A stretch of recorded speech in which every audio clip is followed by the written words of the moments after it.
예수 그리스도의 나심은 이러하니라. 그의 어머니 마리아가 요셉과 약혼하고 동거하기 전에 성령으로 잉태된 것이 나타났더니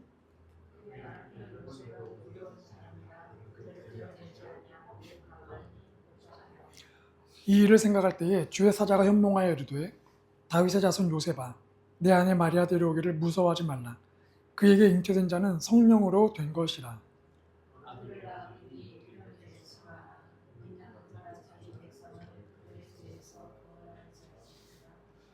이 모든 일이 된 것은 주께서 선지자로 하신 말씀을 이루려 하심이니 이르시되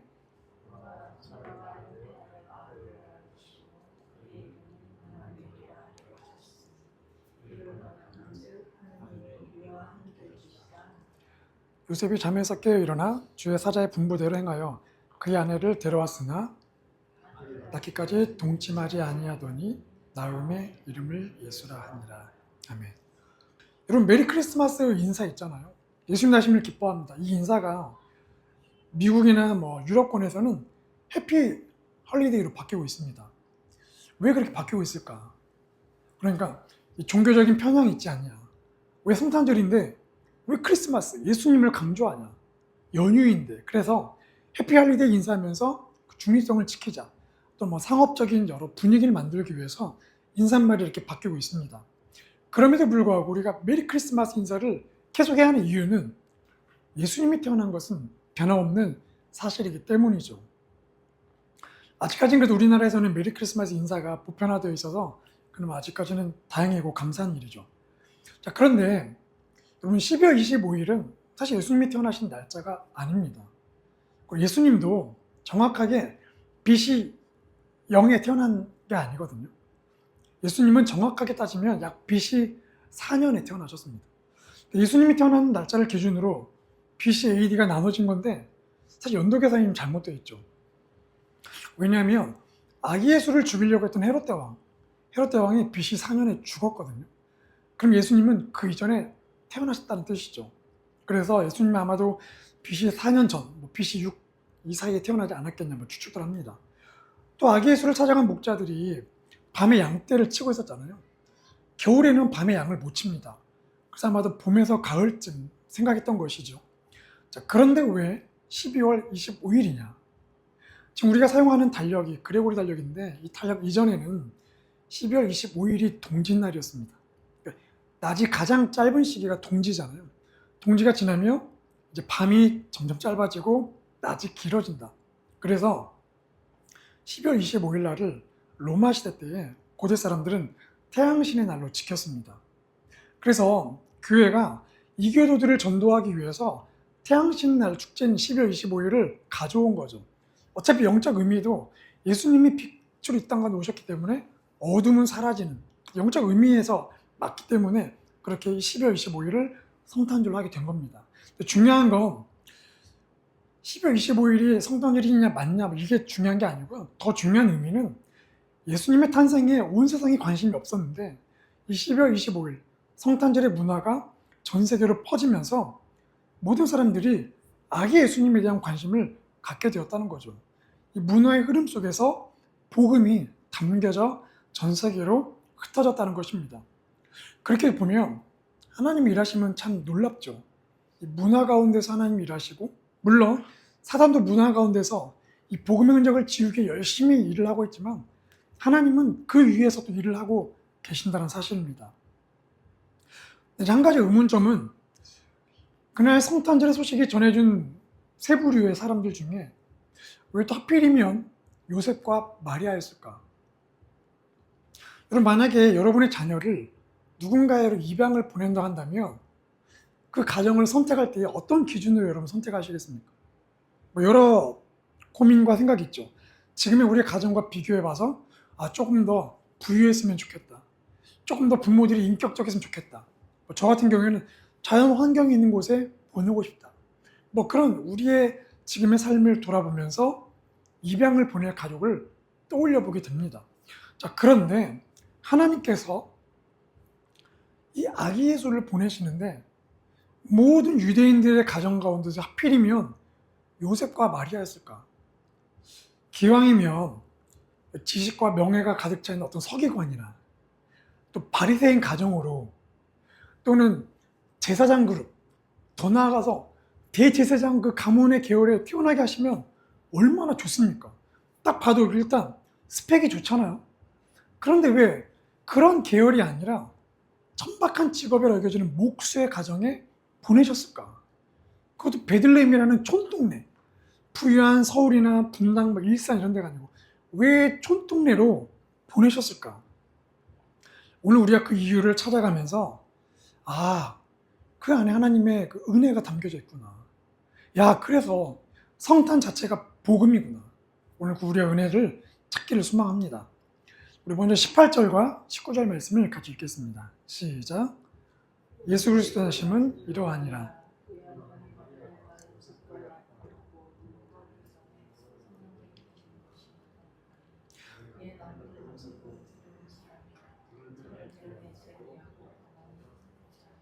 네.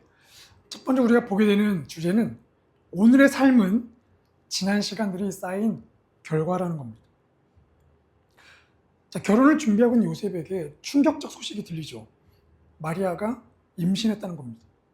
아니, 아직 결혼도 안 했고 약혼했기 때문에 1년 동안 정결의 시간을 가져야 하는데 마리아에게 아기가 생겼다고요? 요셉에게 너무 충격적인 사건입니다. 지난번에 말씀드린 것처럼 이런 경우에는 신명기 22장에 의거해서 마리아를 임신하게 한 남자를 찾아내서 돌로 쳐 죽여야 돼요. 그럼 요셉은 이 사실을 공개해서 그 율법대로 이 상황들을 진행시켜도 전혀 무리함이 없는 정당한 행동들입니다. 특히 율법을 만약에 철저하게 지키는 사람이라면 당연히 그렇게 행동해야죠. 그런데 오늘 본문을 보면 요셉의 행동은 전혀 달라요. 본문에 세 가지 흐름이 나오죠. 그는 의로운 사람이라, 드러내지 아니하고 가만히 끊고자 해요. 성경은 요셉을 향해서 의로운 사람이래요. 의로운 사람. 이 의로운이라는 단어를 보면 율법대로 사는 것, 또 하나님 보시기에 옳은이란 뜻입니다. 요셉이 의롭다는 뜻은 하나님 보시기에 옳은 것을 하는 사람이라는 거죠. 그렇게 두고 보면 오히려 이번 일이 더 충격이에요. 왜냐하면 하나님, 내가 하나님 보시기에 옳은 걸 해왔는데, 율법을 지켜왔는데 왜 이런 일이 생기죠? 왜 이런 배신들을 경험해야 합니까? 오히려 울분이 터질 수 있는 상황인 거죠. 우리도 그렇잖아요. 우리가 하나님께 막 따질 때가 있잖아요. 하나님, 왜 나에게 이런 일이 생깁니까? 내가 하나님 뜻대로 살려고 열심히 노력했는데 왜 이런 일이, 왜 이런 고통이, 왜 이런 충격이 생깁니까? 따지잖아요. 따지다가 나도 모르게 죄책감으로 내가 죄를 지어서 그런가 해석하다가 또 이해할 수 없는 분노와 또 이해할 수 없는 서러움이 북받쳐 오르고 결국 우리의 감정과 우리 생각대로 반응해버리고 상황은 더 악화되기도 하고 이런 일들이 우리 삶에서 자주 일어나게 되죠. 요셉은 오죽했겠습니까? 그런데 요셉이 이 일을 조용히 마무리하려고 하죠. 마태복음 23장 23절을 보면 율법의 목적이 나옵니다. 같이 한번 읽겠습니다. 율법의 더 중요한 바, 율법보다 더 중요한 것은 뭐냐면 정의와 긍휼과 믿음이래요. 요셉이 하나님 보시기에 옳은 게 뭘까 고민을 하다가 율법의 정의와 긍휼을 생각하는 거죠. 율법의 정의를 이루어야 돼요. 그럼 한편으로는 긍휼함도 있어야 돼요. 그래서 생각하는 게 그러면 파혼하자. 약혼을 파혼하면 율법에 따라서 이 여인은 약혼녀가 아니니까 돌에 맞아 죽지 않겠구나. 그럼 마리아를 살릴 수 있는 긍휼도 충족시키고 또 자기 또한 율법대로 행동에 따른 명예를 지킬 수 있는 윈윈을 선택할 수 있는 거죠. 근데 제가 이걸 보면서 지금 배신을 당했고 최악의 상황인데 그런 상황에서 어떻게 이 긍휼이란 마음을 끄집어낼 수 있고 마리아를 살릴 생각을 할 수 있었을까? 어떻게 이런 결정할 수 있었을까? 궁금하더라고요. 제가 자전거를 이렇게 한창 탈 때에 발견한 놀라운 사실이 있습니다. 그건 뭐냐면 모든 상황에 다 적용되는 일이겠지만 우리의 실력은 보이지 않게 쌓여간다는 거예요. 처음에 자전거를 탈 때 속도가 느리잖아요. 타고 가다 보면 지나갈게요 해서 옆에 쌩쌩 지나가는 라이더들이 있습니다. 보면 부러워요. 와 진짜 빨리 가려나. 남산에 이렇게 어필을 가면 처음 타니까 천천히 올라가잖아요. 허헉거리면서. 근데 쌩쌩 올라가는 또 라이더들 보면서 야, 대단하다. 부러웠습니다. 자, 그런데 자전거를 계속 타다 보니까 거리수도 늘어나죠. 또 속도가 올라가기 시작합니다. 또 근력과 호흡이 늘어나요. 또 어느 순간 제가 남산을 올라가는데 추월하는 일들이 더 많아지더라는 거예요. 그리고 나중에 또 남산 어필을 한 번만 간 게 아니라 또 두 번 올라가도 무리함이 없는, 하루에 120km를 달려도 소화해낼 수 있는 그런 힘이, 실력이 생기더라는 거죠. 어떻게 생겼냐? 하루하루 자전거를 타다 보니까 그 실력들이 차곡차곡 쌓여갔다는 겁니다. 만약에 제가 실력을 높이기 위해서 막 탔더라면 그 조급함 때문에 실력이 안 쌓였겠죠. 무리했겠죠. 그런데 보이지 않는 실력들이 어느 순간 쌓이더라는 겁니다. 요셉의 결정도 마찬가지예요. 요셉이 한 번만에, 단 한 번만에 그런 배신과 충격 속에서 이런 파혼의 결정, 율법의 정의와 긍휼을 이루는 결정한 게 아니라 평상시에 어떤 작은 일에 있어서도 하나님이 옳게 여기시는 거, 율법의 정의와 율법의 긍휼이 무엇인가를 생각하면서 결정했다라는 거예요. 그런 작은 믿음과 결정과 반응들이 하나하나 쌓이다 보니까 이런 충격적인 사건에서도 그런 믿음의 반응을 보일 수 있었다는 것입니다. 여러분, 아브라함을 생각해 보면 아브라함이 왜 믿음의 조상이냐? 그 이삭을 바친 사건 때문에 그렇잖아요. 만약에 하나님께서 아브라함을 처음 부르셨던 75세에 부르셨는데 부르자마자 그날 야, 네 아들 태어나면 아들 바쳐 그랬으면 바쳤을까요? 절대 못 바칩니다. 그런데 아브라함을 부르시고 내가 가라는 곳으로 가. 그런 믿음의 훈련들이 하나하나 쌓이기 시작하다가 100세가 되었을 때에 아들을 바쳐 했을 때에 기꺼이 바칠 수 있었던 믿음이 있었다는 것이죠. 그러니까 여러분, 오늘 우리의 삶은 지난 시간들이 쌓인 결과라는 거예요. 오늘 우리가 이렇게 예배를 드리는 것도 우리가 한 번에 온 게 아니라 어쩌면 지난 시간 하나님께 믿음으로 반응하고 하나님의 은혜에 반응한 그 결과로 인해서 오늘 우리가 예배하러 오고 예배를 드리고 있다는 거죠. 오늘 어쩌면 지금 드린 이 예배도요, 내일의 믿음의 성장에 또 영향을 끼칠 겁니다. 또 플러스가 될 것입니다. 그래서 여러분, 매일 5분이라도 말씀을 읽고 기도하는 그 시간, 하나님의 음성을 들으려고 노력하지만 들리지 않고 뭔가 열매가 없는데 포기하지 마십시오.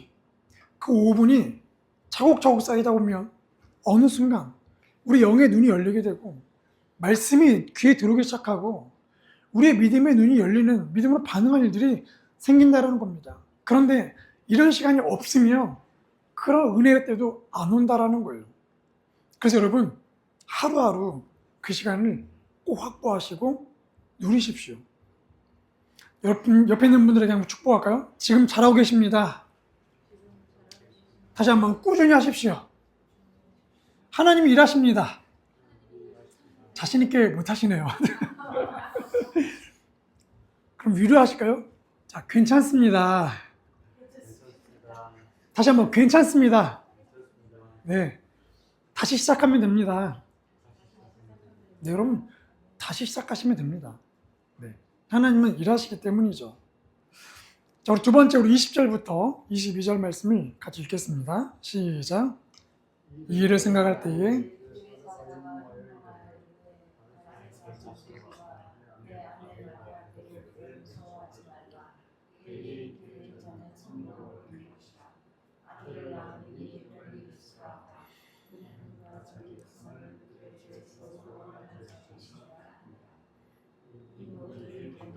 주께서 선지자로 하신 말씀을 이루려 하심이니 이르시되 아멘.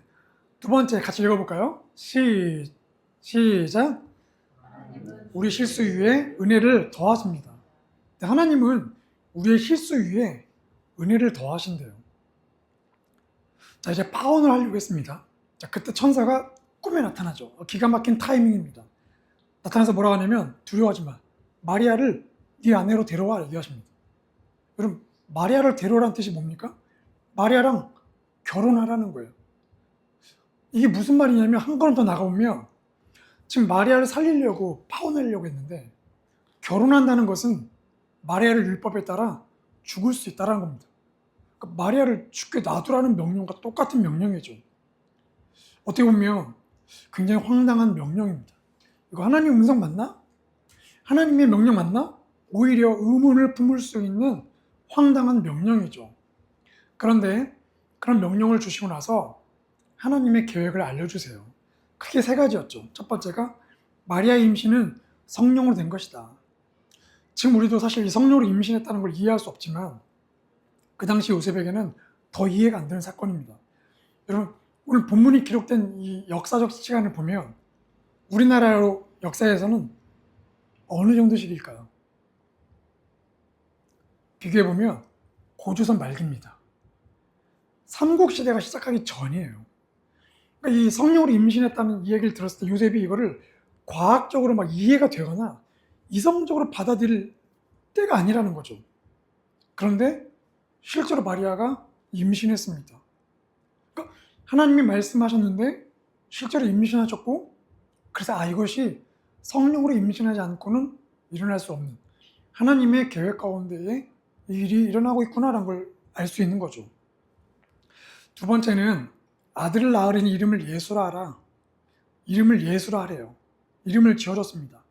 이 예수라는 이름은요, 분석해보면 야훼라는 단어와 야샤라는 단어, 야훼 하나님, 야샤 구원하다.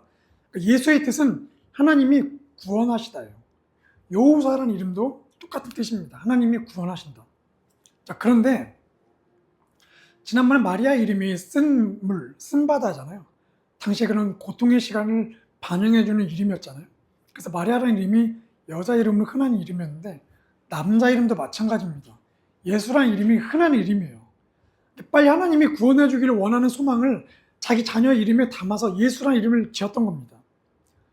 그러면 사해 근처에서 발견되었던 1세기 재판 기록이 있는데 거기에 보면 남편 이름이 예수예요. 시아버지 이름이 예수입니다. 아들 이름도 예수예요. 예수 이름이 정말 흔했다라는 거죠. 심지어 여러분 성경에 보면 그 빌라도를 통해서 예수님 대신에 유월절 특사로 풀려난 죄수 바라바가 있습니다. 바라바의 이름이 뭐냐면 예수예요. 바라바는 아버지의 아들이란 뜻이거든요. 그러니까 그날 빌라도가 내가 누구를 놓아주길 원하느냐? 예수 바라바냐? 아니면 그리스도 예수? 이 뜻은 뭐냐면 내가 누구를 놓아주길 원하냐? 아버지 아들 예수냐? 아니면 기름 부음 받은 예수냐? 이 뜻입니다. 예수라는 이름이 그 당시 평범한 이름이었다는 거죠. 그런데 그날 천사의 말을 듣고 평범한 이름 예수가 아니구나. 이제 그 예수의 이름이 실제로 그 의미가 이 땅 가운데 드러나는구나. 비범한 이름이구나를 깨닫게 됐다는 거죠. 마지막 세 번째는 이것이 이사야의 예언이었다는 거예요. 선지자를 통해 하신 말씀이 이루어지고 있다는 겁니다. 오늘 본문에 나오는 이 구절은 이사야 7장 14절 말씀인데요. 같이 읽겠습니다. 시작. 그러므로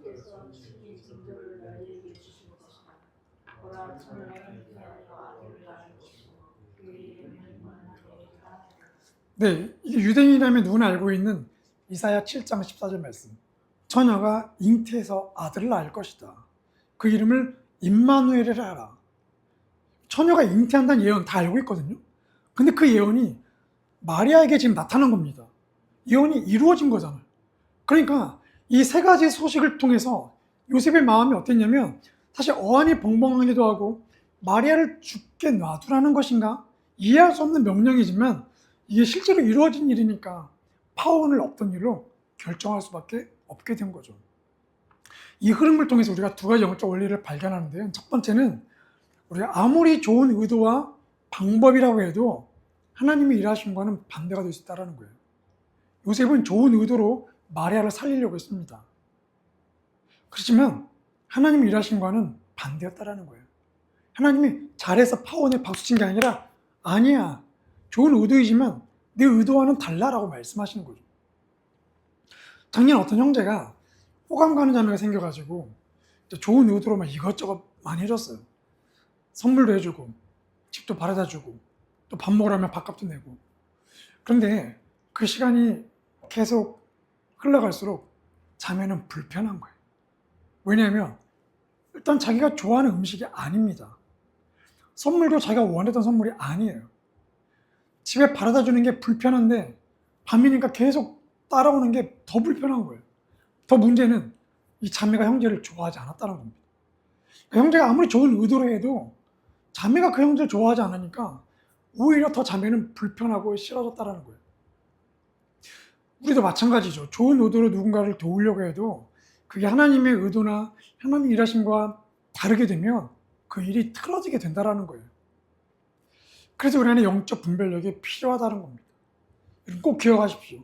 우리의 좋은 의도가 하나님의 의도가 아닐 수 있다는 거예요. 두 번째로 감사한 것은 하나님은 우리의 그런 실수에도 불구하고 은혜를 더하신다는 거예요. 우리가 좋은 의도로 뭔가 하려고 했지만 그게 실수가 되었을 때 아이고 네가 하는 게 그렇지. 야 내가 너 구원해주고 기다려줬는데도 아직까지도 안 변하고 못 깨닫니? 야 더 이상 안 되겠다. 실망했다.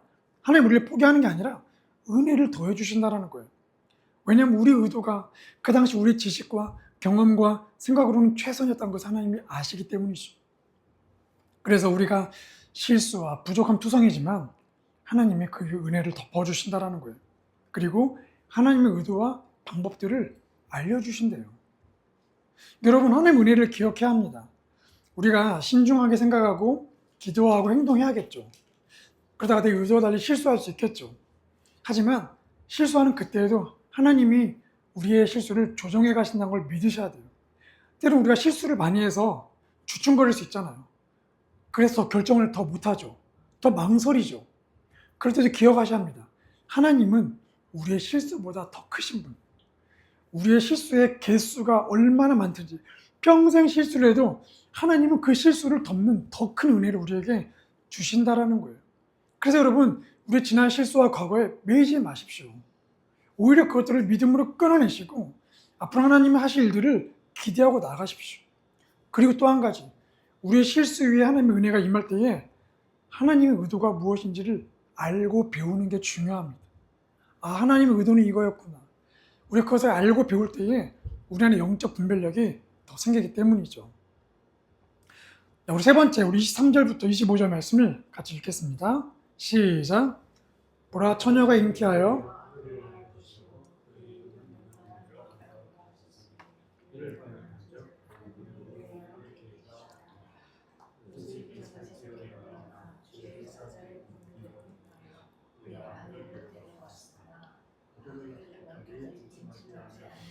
나음의 이름을 예수라 하니라. 아멘. 세 번째 말씀은 임마누엘을 믿을 때 우리가 하나님께 순종하게 된다는 겁니다. 임마누엘을 믿을 때 순종하게 된다. 요셉이 잠에서 깨어나서 말씀대로 마리아를 데려왔어요. 자, 그런데 여러분 마리아를 데려왔을 때에 마리아를 죽게 하는 신명기 율법이 없어졌나요? 율법은 그대로 있습니다.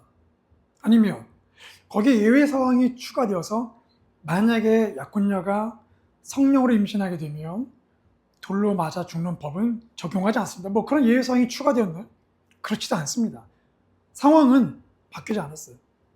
요셉이 순종한다고 해서 주변의 시선들이 바뀌지 않았습니다. 마찬가지로 우리가 하나님 말씀에 순종한다고 해서 우리의 자녀, 가족, 배우자, 부모들, 우리 친척들, 또 뭐 일터에 있는 동료들, 더 나아가 대한민국 교육과 경제가 바뀌지 않습니다. 상황은 그대로입니다. 그러면 마리아를 데려온다는 게 사실 요셉에게 어떤 의미일까요? 아마도 다윗 가문의 후손으로서 그동안 명예롭고 정결한 삶을 살아왔을 거예요. 그런데 이제는 불명예의 삶을 살겠다는 결심이에요. 마리아가 평생 지고 갈 그 부정함을 내가 함께 지고 가겠다. 왜요? 하나님 나라 때문에. 아마 사람들이 말하겠죠. 야야 그 의로운 요셉 맞아? 그 부정하게 된 가족 아니야? 뭐 이렇게 비난하고 조롱하겠죠. 그런 거를 받아들이겠다라는 결심이에요. 이제 요셉의 가슴, 마리아의 가슴에 좋은 글씨가 박혔기 때문에 회당에 들어갈 수 없습니다. 공동체에 참여할 수 없어요. 어쩌면 추방됐을지도 몰라요. 그런데 그것들을 각오하겠다라는 거죠. 참 모순적이게도 하나님께 순종했는데 명예를 얻는 순종이 아니라 이 오명을 감수하는 순종, 불명예를 감당하는 순종으로 바뀌어버린 거죠. 근데 그럼에도 불구하고 요셉은 이 땅에서 누릴 수 있는 명예, 이 땅에 누릴 수 있는 의로움, 이 땅에서 누릴 수 있는 사회적인 안정망, 그 공동체를 포기했고요. 대신에 가족에게도 설명할 수 없는 그 하나님의 명령, 그 영적 신비, 앞으로 내 아들 예수를 통해서 이루어질 하나님의 나라를 가슴에 품고 살겠다라고 결정했다라는 겁니다. 참 놀랍죠. 참 요셉이 어쩌면 요셉이 많이 부각되지 않고 마리아가 더 부각되어서 천주교는 마리아를 숭배하지만 어떻게 보면 요셉의 믿음과 결정이 굉장했다는 것을 우리가 볼 수 있습니다. 그런데 요셉이 이것을 결정할 수 있는 힘이 어디서 나왔을까? 천사의 환상을 봐서 그랬을까요? 아무나 못 보는 그 환상을 보고 충격을 받고 독특한 경험이다, 신비롭다. 그래서 요셉이 이것을 결정할 수 있었을까요? 우리도 그런 꿈이 있잖아요. 주님, 저도 환상을 보고 싶어요. 하나님, 저도 꿈을 꾸고 싶어요. 좀 보여주세요. 그런데 환상을 보고 꿈을 꾼다고 해서 우리의 믿음의 결정들이 이전보다 더 현명해지고 우리의 믿음이 자랄까요? 사실 그렇지 않습니다. 만약 그게 맞다면 환상을 보고 꿈을 꾸는 일들이 우리 신앙의 일반적인 현상으로 나타나거든요. 그렇지 않다라는 겁니다. 이번에도 기도원 가서 기도하면서 가족을 위해서, 교회를 위해서, 성도들을 위해서 기도하면서 몇 가지 저한테 이렇게 보여주신 게 있는데 그걸 보여주셨다고 해서 제가 믿음이 막 자라고 그렇지는 않더라고요. 왜냐하면 그런 환상들은 어떤 꿈을 주셨지만 눈을 뜨면 사실 현실은 바뀌지 않거든요. 그러니까 주신 거에 비해서 바뀌지 않는 현실 때문에 불안함이 더 커요. 조급해집니다. 새롭게 이 불안함과 조급함과 또 싸워야 하는 거예요. 그러니까 요셉이 결정할 수 있는 힘은 그 환상 때문이 아니라는 겁니다. 그러면 어떤 것 때문에 요셉이 이것을 결정할 수 있었을까? 우리 23절 말씀을 다시 한번 읽겠습니다. 시작. 보라, 처녀가 잉태하여 이를 번역한즉 함께 계신다 함이라. 네. 요셉이 이것을 결정할 수 있었던 이유는 바로 임마누엘을 믿었기 때문에 그래요. 임마누엘. 임마누엘을 쪼개보면 이런 뜻입니다. 함께라는 뜻이거든요. 함께. 우리란 뜻입니다. 엘은 하나님이죠. 그러니까 하나님이 우리와 함께한다. 영어로 God with us. 우리와 함께한다라는 거예요. 물론 여기 나오는 우리는 공동체적 의미의 우리예요. 나가 아니고 공동체적 우리입니다. 근데 여러분, 이것이 이사야 말씀에 이미 예언되어졌거든요. 임마누엘, 하나님 우리와 함께 하신다. 근데 유대인들은 이것을 문자로만 받아들여요. 왜냐하면 하나님 함께 하시면 고통이 사라져야 하는데, 이 로마의 압제도 사라져야 하는데 여전히 고통이 있거든요. 그래서 유대인들은 아직 하나님이 우리와 함께 하지 않았다. 아직 임마누엘이라고 받아들인 겁니다. 근데 여러분, 임마누엘 의미는 고통이 없는 상태가 된다는 게 아니에요. 임마누엘은 하나님께서 오히려 고통 가운데 살아가는 우리의 삶 안으로 들어와서 고통 가운데 살아가는 우리와 함께 하시겠다라는 말씀이라는 거죠. 그러니까 고통은 여전히 있지만 하나님이 우리와 함께 하시는 거예요. 내 옆에 존재하는, 함께하는 그 주체가 바뀌었다라는 거예요. 내가 이전에 이 고통의 환경에서 돈과 함께하고 뭔가 좋은 것을 함께하고 좋은 집을 함께하고 성공을 함께하면 고통이 이길 거라 생각했지만 그 고통에 함께하는 대상이 바뀌어서 하나님이 함께 하신다라는 거예요. 그러니까 요셉이 이번 사건을 통해서 임마누엘을 경험한 거예요. 하나님이 함께 하시니까 마리아에게 이런 일이 생겼고, 결혼을 하려니까 불명예로운 삶, 어쩌면 그런 이 비난과 수많은 조롱들을 받고 살아가는 삶이지만 그런 삶에도 하나님이 오셔서 나와 함께 하시겠구나, 이 말씀을, 문자의 말씀이 자기 삶에 이제 경험화된 겁니다. 그렇기 때문에 파혼을 취소하고 결혼하기로 결정했던 거죠. 시편 23편 4절 말씀, 내가 사망의 음침한 골짜기로 다닐지라도 내가 해를 두려워하지 않을 것은 주께서 나와 함께 하심이라. 임마누엘이잖아요. 그러니까 주님이 함께 하시면 사망의 음침한 골짜기가 없어지는 게 아니라 골짜기는 있어요. 그대로예요. 캄캄합니다. 근데 하나님이 우리의 삶에 들어와서 그 골짜기를 함께 지나가신다는 거죠. 그래서 아마 요셉은 이 고통의 시간을, 예수가 태어나기 전까지 이 시간을 하나님이 나와 함께 걸어가시는구나, 임마누엘이구나, 이것을 믿었기 때문에 알겠습니다, 그럼 데려올게요, 결혼하고 예수를 낳게 된 것이죠. 여러분, 빛 되신 하나님이 우리 안에 오시면 우리의 주변의 환경과 시선을 바라보는 우리의 눈이 멀어버리게 됩니다. 그 빛 때문에 주변을 바라보는 우리의 눈이 멀어버리게 돼요. 그리고 그 하나님을 따라갈 수밖에 없게 되는 겁니다. 바로 이것이 임마누엘의 복음이고요. 이 복음을 경험한 주인공이 역설적이게도 요셉 자신이 되었다라는 것입니다. 여러분, 우리 삶이 여전히 힘들어요. 내 마음대로 되는 게 없고요. 이해되지 않는 상황도 여전히 있습니다. 하지만 오늘 약속처럼 그 하나님이 우리의 삶 안으로 들어오셔서 힘든 그 삶, 이해되지 않는 그 삶을 같이 걸어가시겠대요. 실수 많은 우리의 삶이에요. 지금도 초조하고 불안하고 과거 실수에 얽매여 있는 우리의 삶에 들어오셔서 내가 그 삶 같이 걸어갈게. 과거에 묶인 삶 같이 내가 걸어갈게. 내가 같이 끊어내고 이길 수 있도록 도와주시게 말씀하신다는 거예요. 하나님이 우리에게 약속의 말씀을 주시잖아. 성경을 통해 주신 약속의 말씀, 어떤 예언적 상황들 있잖아요. 그런데 여전히 눈은, 주변은 바뀌지 않아서 불안합니다. 하지만 그 삶으로 들어와서 여전히 불안하지만 내가 같이 갈게라고 말씀하신다라는 거예요. 약속을 주시고 우리 삶에 들어와서 그 약속을 같이 이루어 가시겠다는 겁니다. 그래서 여러분, 임마누엘은 하나님의 임재를 의미합니다.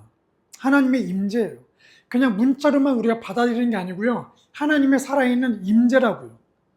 그러니까 여러분, 우리가 임마누엘을 문자로만 알고 있잖아요. 그래서 예배를 드릴 때에는 마치 하나님 우리와 함께 있는 것 같지만 예배 끝나고 나가보세요. 그럼 여러분의 가정으로, 삶으로, 직장으로 가보세요. 거긴 하나님이 없는 것 같잖아요. 그래서 오죽하면 이원론적인 생각이 생기잖아요. 교회는 하나님 계시고 교회 밖은 세상이다. 잘못된 표현입니다. 하나님은 우리가 가는 곳마다 함께 하신대요. 문제는 우리가 그 임마누엘을 인지하고 있느냐, 인식하고 있느냐, 선포하냐, 이 차이이지 하나님은 늘 우리와 함께 하신다는 거죠. 그래서 여러분들이 의도적으로 어딜 가든지 임마누엘 하나님을 선포하고 의도적으로 인정하는 것이 필요합니다. 제가 대학교 때 선교단체에서 이런 것들을 했던 것 같아요. 강의실에 가면 같이 기도하는 거예요. 물론 이제 혼자 하기 뻘쭘하니까 같이 수업을 듣는 멤버들이 같이 가서 강의실에서 기도하는 거예요. 그래서 그 당시에 일반 대학교인데 이스라엘의 종교와 유대교의 탄생 이런 수업이 있었어요. 그래서 저희 선교단체 지체들이 야, 이런 과목이 열리다니 신기하다 대거 들었습니다. 그래서 수업에 딱 들어와서 같이 그 수업을 해서 기도하는 거예요. 강의실에서 기도하는 거예요. 그래서 저도 이제 나중에 수업을 듣는 강의실마다 먼저 가서 기도하고 수업을 듣고, 이런 의도적인 것들이 필요하다는 거예요. 그럼 여러분, 이것을 적용해 보면 여러분이 출근하는 그 현장에서 사무실 출근하면 좀 더 일찍 출근해서 여러분 자리에 앉아서 기도하는 거예요. 임마누엘을 선포하는 겁니다. 하나님, 나와 함께 하시죠. 이 직장에 함께 하시죠. 또 여러분이 하는 여러 일들 가운데서도 선포하는 거예요. 하나님, 제가 오늘 이 일을 하는데요. 임마누엘 하나님 함께 하시죠. 지하철 탈 때에도, 운전할 때에도, 어떤 불편한 관계 안에서 하나님, 지금 내가 불편하지만 임마누엘 하나님이 나와 함께 하시죠. 맞습니다. 그래서 우리가 의도적으로 인정하고 선포하는 거예요. 그럴 때 여러분, 우리가 그곳에서 임마누엘 하나님을 인식하게 되면 우리가 어떻게 그곳에서 기도하지 않을 수가 있겠습니까? 우리가 어떻게 그곳에서 성경을 안 읽을 수가 있겠고, 어떻게 우리가 그 자리에서 회개하지 않을 수가 있겠습니까? 하나님을 찾을 수밖에 없다라는 것이죠. 그래서 여러분, 임마누엘을 우리가 기억할 때에 우리의 삶의 가치가 달라져요. 우리의 몸값이 올라갑니다. 우리의 삶이, 우리 주신 하나님의 능력들이 쌓여가기 때문에 그래요. 믿음의 능력이 쌓여가고 주변 환경이 바뀔 수밖에 없기 때문에 여러분의 몸값은 올라갈 수밖에 없다라는 거예요. 그 증거가 다니엘 아닙니까? 다니엘의 몸값이 포로에서 총리로 올라가잖아요. 왜요? 늘 임마누엘 하나님을 기억하고 살아갔기 때문에. 그래서 여러분, 임마누엘을 믿는 것이 복음의 능력입니다. 우리 옆에 있는 분이 선포하실까요? 임마누엘이 복음의 능력입니다. 시작. 자신에게 선포할게요. 내 영혼아, 임마누엘이 복음의 능력이다. 아멘. 그래서 오늘 메시지를 정리합니다. 네. 첫 번째, 오늘의 삶은 지난 시간들이 쌓인 결과라고 나눴어요. 하나님 나라는 한 번에 크게 오지 않아요. 지금 나의 삶에 작은 상황이라도 하나님께서 기뻐하시는 것이 무엇일까? 내가 믿음으로 반응하고 순종할 때에 그 믿음은 점점 쌓여가게 된다. 두 두 번째, 하나님은 우리의 실수 위에 은혜를 더하신다. 좋은 의도라도 그것이 하나님의 의도가 아닐 수 있다. 하지만 믿음 안에 거할 때 우리 실수를 덮으신 하나님의 은혜를 경험하게 되고 하나님의 의도가 무엇인지를 배우게 된다. 마지막 세 번째, 임마누엘을 믿을 때 하나님께 순종할 수 있다. 상황은 바뀌지 않지만 그 상황 안으로 들어오셔서 우리와 함께 걸어가시는 임마누엘, 그래서 어딜 가든지 임마누엘을 선포하고 믿음으로 반응하라. 이번 성탄 한 주간 성탄절도 있고 또 여러 사역도 있고 또 우리가 변함없이 일터에 출근도 하는데요. 우리 임마누엘 하나님, 그 임마누엘을 우리 기억하고 임마누엘을 경험하는 복된 여정이 되기를 소망하고 축복합니다.